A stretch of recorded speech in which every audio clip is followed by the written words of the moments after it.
Welcome to our Tamil channel என்றும் என்றென்றும். குயிக்கா சாம்பார் பண்றது எப்படி அப்படிங்கறத பார்க்க போறோம்.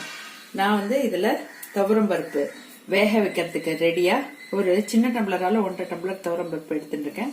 அது கொஞ்சம் தாராளமா தண்ணி வச்சு வேக வைக்கிறதுக்காக ரெடி பண்ணி வச்சிருக்கேன். புளியை ஊற வச்சிருக்கேன். வீட்டுல இருந்த முள்ளங்கிய தோல் சீவி ரவுண்ட் ரவுண்டா கட் பண்ணி வச்சிருக்கேன். ஒரு தக்காளி தேவைப்படுது.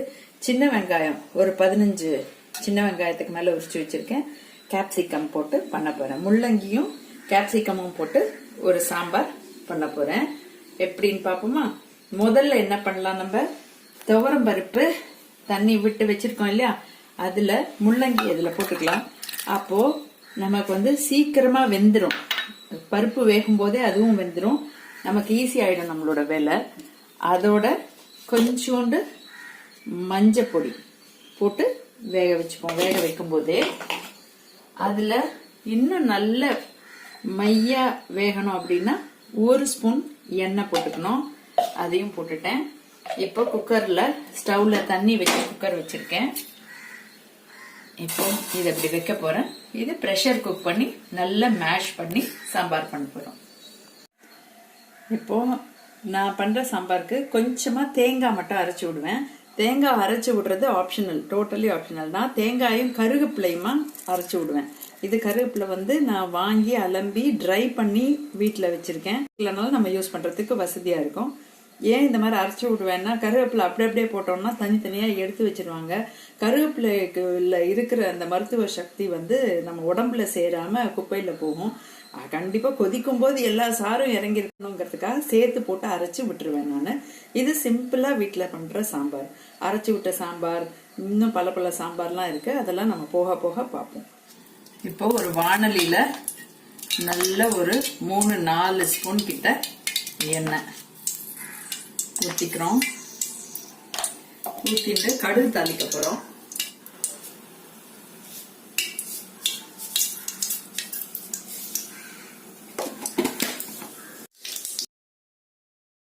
சாம்பாருக்கு தாளிச்சு கொட்டுறதுக்கு இப்போ வானிலையை வச்சுருக்கோம். எண்ணெய் போட்டிருக்கோம். எண்ணெய் காஞ்ச உடனே எண்ணெய் ஒரு நல்ல 2 ஸ்பூனுக்கு மேலே போட்டிருக்கோம். 2-3 டீஸ்பூனுக்கு மேலே போட்டிருக்கோம். இது இப்போ கடுகு தாளித்த உடனே சின்ன வெங்காயம் 1-2 நறுக்கி அதையும் போட்டு வதக்குறோம். இப்போது சின்ன வெங்காயம் நல்ல ஒரு கொஞ்சம் வதங்கி வந்த உடனே தக்காளி சேர்த்துக்கலாம். நம்ம தக்காளி கம்மியாக தான், ஒரே ஒரு தக்காளி தான் எடுத்துகிட்டு இருக்கேன். என்ன புளியெல்லாம் இருக்குது. ரொம்ப புளிப்பாக இருந்ததுன்னா சாம்பார் நல்லா இருக்காது. இது சாம்பார் பண்ணுறதுக்கு எப்போவுமே சின்ன வெங்காயம் இஸ் பெஸ்ட்டு. பெரிய வெங்காயத்தை விட சின்ன வெங்காயம் போட்டால் அதோட டேஸ்ட் ரொம்ப நல்லா இருக்கும். சின்ன வெங்காயம் உரிக்கிறது கஷ்டம்னு நினைப்போம். ஆனால் 2 பெரிய வெங்காயம் போடுறதுக்கு ஒரு கைப்பிடி சின்ன வெங்காயம் வதக்கி போட்டால் உடம்புக்கும் ரொம்ப ரொம்ப நல்லது. அதனால் சாம்பாருக்கு சின்ன வெங்காயம் இஸ் த பெஸ்ட்டு.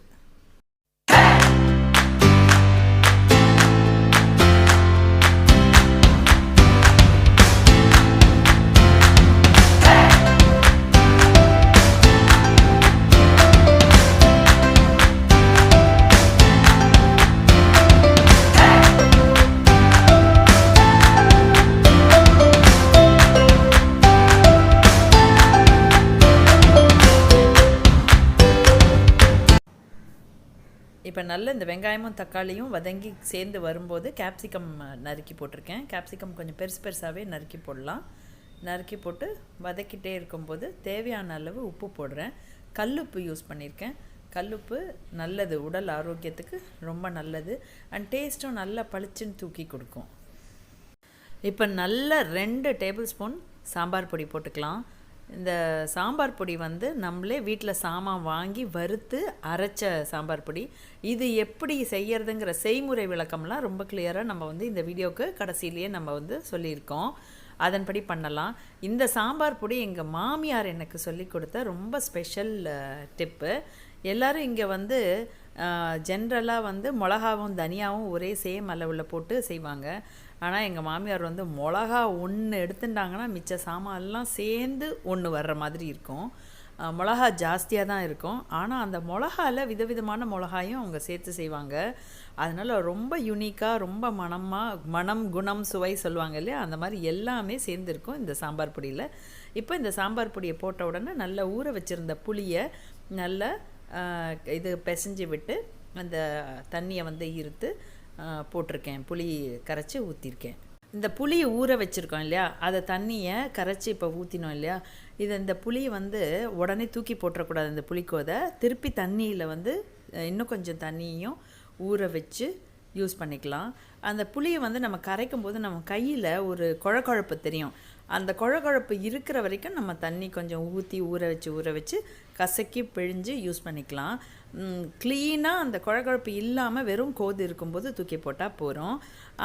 நம்ம வந்து தேவையில்லாமல் நிறைய தண்ணியும் ஊற்றணும்னு அவசியம் கிடையாது. அதுக்காக வேண்டி அது இருக்கிறத ஃபுல்லாக யூஸ் பண்ணணுங்கிறதுக்காக ஃபுல்லாக யூஸ் பண்ணணுங்க கிடையாது.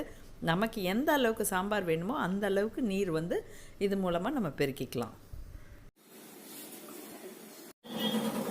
இப்போ இந்த முள்ளங்கியும் பருப்பும் வேக வச்சது இந்த மாதிரி நல்லா வெந்திருக்கு. நான் என்ன பண்ணுவேன், இந்த முள்ளங்கியை மட்டும் நல்லா சாம்பார் கொதிச்ச உடனே முதல்ல எடுத்து போட்டுட்டு அந்த நீரை கொஞ்சம் அதுல இறக்கிட்டு சாம்பாருக்குள்ள பருப்பை நல்லா மேஷ் பண்ணிப்பேன். அதை பண்ணி காட்டுறேன். அப்புறமா கொதிச்சு வந்திருக்கிறதுல இந்த தேங்காவும் கருவேப்பிலையும் எடுத்து வச்சிருந்தது ஒரே ஒரு துளி தான் அரைச்சி விட்டுருக்கேன், அதிகம் இல்லை. சும்மா தேங்காய் வந்து அந்த காரம் புளி இதுக்கெல்லாம் வந்து ஒரு பிளெண்டர், அவ்வளவுதான். அது கொஞ்சம் கம்மியா போட்டுட்டா அதை கூட போடணும்னு அவசியம் இல்லை. ஆனா நான் கொஞ்சம் தூக்கலா காரம் போடுறதுனால ஒரு துளி தேங்காய் போட்டா நியூட்ரலைஸ் பண்ணும் டேஸ்ட் எல்லாம், அவ்வளவுதான். இப்போ அதை நல்லா கொதிக்கட்டும். நான் அதுக்கப்புறமாவும் 2 தடவை தண்ணிய வந்து புளியில இது பண்ணி ஊத்தினேன். இது வந்து 5வது தடவை தண்ணி வச்சிருக்கேன். இது என்ன, இன்னும் கொஞ்சம் அந்த புளியில இருக்கிற குழகுழப்ப எல்லாத்தையும் நம்ம எடுக்கிற வரைக்கும் அதை இந்த மாதிரி தண்ணியை ஆட் பண்ணிருக்கலாம். அது வந்து பிரச்சனை இல்லை. இப்ப அதை போட்டுட்டேன். அது இப்ப கொதி வரட்டும். ஓரத்துல கொதி வர ஆரம்பிச்சிருது. இந்த தேங்காய் போட்டது நல்ல ஒரு கொதி வந்துட்டு இருக்கா. இப்ப நம்ம என்ன பண்றோம்னா, இந்த முள்ளங்கியும் பருப்பையும் வேக வச்சோம் இல்லையா, அதுல இந்த முள்ளங்கி தான்னு சொல்லுவோம் இல்லையா, முள்ளங்கிய இப்போ வெந்த உடனே அதை மட்டும் இப்படி போட்டுட்டேன். அதுவும் சேர்ந்து இப்போ நல்ல ஒரு கொதி வரட்டும். இப்பவே அந்த கலரும் டெக்ஸ்டரும் வந்துருது. இன்னும் நம்ம பருப்பு போட்டோம்னா ரொம்ப சூப்பரா ஆயிடும். இப்ப அது நல்லா கொதிக்கட்டும். இந்த பருப்பை நல்லா இந்த மாதிரி மேஷ் பண்ணிக்கலாம். மேஷ் பண்ணிட்டு இந்த தேங்காய் ஒரு கொதி வந்த உடனே அதோட போட்டுக்கலாம். இன்னும் கொஞ்சம் கொதிக்கிறது. இப்ப இந்த சாம்பார் கொதிச்சுட்டு இருக்கு. வீட்டுல என்கிட்ட கொஞ்சம் வெந்தயக்கீரை இருந்தது. அதை பச்சையா நறுக்கி அதுல போடுறேன். ஒரு பிடி போடுறேன், அவ்வளவுதான். இது வந்து சாம்பார் முடிய விட்டு இறக்க விட்டு நம்ம கொத்தமல்லி நறுக்கி போடலாம். இல்ல வெந்தயக்கீரை வீட்டுல இருந்ததுன்னா இந்த மாதிரி கொதிக்கும் போதே கொஞ்சமா ஒரு பிடி போட்டா கூட சாம்பார் வந்து ரொம்ப மணமா இருக்கும். உடம்புக்கும் நல்லது. வெந்தயக்கீரை எவ்வளவுக்கு எவ்வளவு சமையல்ல சேர்த்துக்கிறோமோ உடம்புக்கும் நல்லது. அதனால வெந்தயக்கீரை போட்டிருக்கேன். இப்ப அது கொதிச்சுட்டு இருக்கு. பருப்பை மேஷ் பண்ணி வச்சதையும் இதோட மிக்ஸ் பண்ணிடுறேன். பாத்தீங்கன்னா சாம்பார் எப்படி இருக்கு பாருங்க. அரைச்சு விட்ட சாம்பார் மாதிரியே நல்ல கெட்டியா இருக்கு நம்ம சாம்பார். நல்ல சின்ன வெங்காயமும் முழுசு முழுசா முள்ளங்கி, கேப்சிகம், வெந்தயக்கீரை, அதோட நம்ம சாம்பார் ரொம்ப நல்லா இருக்கு.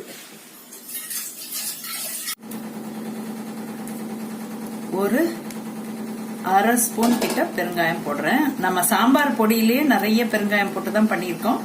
ஆனாலும் இதுல டைரக்டா போடுறது நல்ல மணமா இருக்கும். கேஸ்ட்ரிக் தொந்தரவுகள், அஜீரண கோளாறு, இதுக்கெல்லாம் பெருங்காயம் ரொம்ப யூஸ்ஃபுல்லா இருக்கும் நமக்கு. நம்ம சாம்பார் ரெடி. நல்லா சேர்ந்து கொதிச்சிருக்கு. சாதத்துல போட்டு சாப்பிடுறதுக்கு நம்ம சாம்பார் ரெடி. இதுக்கு மேல இன்னொரு தடவை தாளிச்சு கொட்டுறது எதுவுமே தேவையில்லை.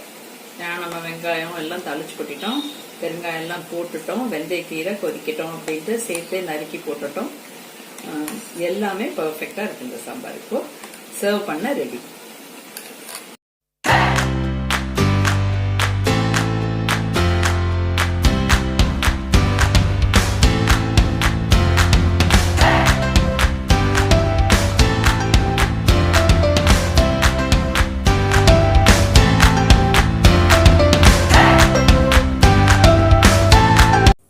நம்ம இந்த சாம்பார் பொடி பண்ணுறதுக்கு தேவையான பொருட்களை பார்ப்போம்.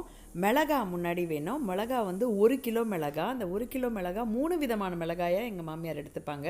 அந்த 3 விதமான மிளகாயில் எப்படின்னா 1/2 கிலோ குண்டு மிளகாவும் 1/4 கிலோ நீட்ட மிளகாவும் 1/4 கிலோ இந்த முறுக்கு மிளகா, இந்த பேடிகே மிளகான்னு சொல்லுவாங்க, தும்கூர் மிளகான்னு சொல்லுவாங்க, அதையும் எடுத்துப்பாங்க. இந்த 3 மிளகா விதவிதமாக எடுத்துக்கிறதுக்கு காரணம் ஒன்றுத்தில் நல்ல காரம் இருக்கும், ஒன்றுத்தில் நல்ல சுவை இருக்கும், இன்னொன்று வந்து நல்ல நிறம் கொடுக்கும் நம்ம சாம்பார் பொடிக்கு. அதனால இந்த 3 விதமான மிளகாய் எடுத்துப்பாங்க. இப்போ ஜென்ரலாக இங்கே வந்து எல்லாருமே வந்து 1/4 கிலோ மிளகாய்க்கு 1/4 கிலோ தனியாக எடுத்துப்பாங்க. அந்த 1/4 கிலோ குண்டு மிளகாய் வெறும் காரம் மட்டும் கொடுக்கும். ஆனால் இது காரமும் எல்லாமே சேர்ந்து கொடுக்கறதுனால நம்ம மிளகாய் நிறைய யூஸ் பண்ணுற மாதிரி இருந்தால் கூட டேஸ்ட் ருசி மட்டும் ரொம்ப நல்லா இருக்கும். இப்போ மிளகா 1 கிலோ இந்த மாதிரி காம்பினேஷனில் 1/2 + 1/4 + 1/4ன்னு எடுத்துட்டோம். இப்போ இதுக்கு வந்து நம்ம வந்து 600 கிராம் தனியா யூஸ் பண்ணுவாங்க. 600 கிராம் தனியாவும் நல்ல 300 கிராமுக்கு மேலேயே ஜீரகமும் கொஞ்சம் தாராளமாக யூஸ் பண்ணுவாங்க. அதுக்கப்புறம் 4 விதமான பருப்பு, பைத்தம்பருப்பு, உளுத்தம்பருப்பு, கடலைப்பருப்பு, துவரம்பருப்பு, இந்த 4 விதமான பருப்பும் 100 கிராம் யூஸ் பண்ணுவாங்க. அதுக்கப்புறம் 50லேருந்து 100 கிராம் வெந்தயம். வெந்தயம் வந்து ஜாஸ்தி போடுறது விருப்பம் இல்லாதவங்க கம்மியாக போட்டுக்கலாம். வெந்தயம் எடுத்துக்கிற அதே அளவே மிளகும் எடுத்துக்கலாம். இப்போ மிளகும் எடுத்துட்டு 50லேருந்து 100 கிராம்குள்ளே மிளகும் எடுத்துக்கலாம். அதுக்கப்புறம் வந்து பெருங்காயம், கட்டி பெருங்காயம் தான் யூஸ் பண்ணணும். கட்டி பெருங்காயத்தை நல்லா சின்ன சின்னதாக பிச்சு போட்டு நல்ல ஒரு வறுத்தா அது வந்து நல்லா பொரிஞ்சுக்கும். அதையும் மிஷினில் கொடுத்து அரைக்கணும். இப்போ இந்த பொருள் எல்லாமே, கருவேப்பிலை வந்து நல்லா 3 கப்பு காஞ்ச கருவேப்பிலை யூஸ் பண்ணணும்.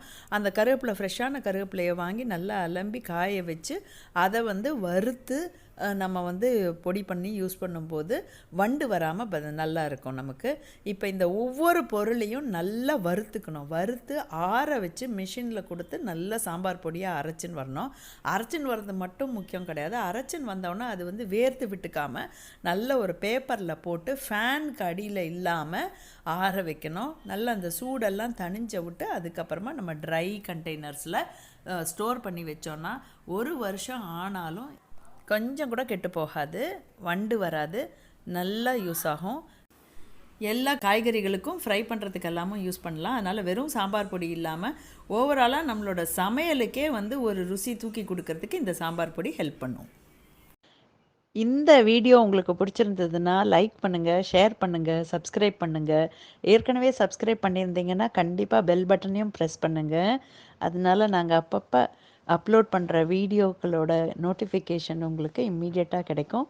நீங்கள் உங்களுடைய அன்பையும் ஆதரவையும் எங்களுக்கு தெரிவிக்க முடியும். Thank you so much. வாழ்க வளமுடன், என்றும் என்றென்றும்.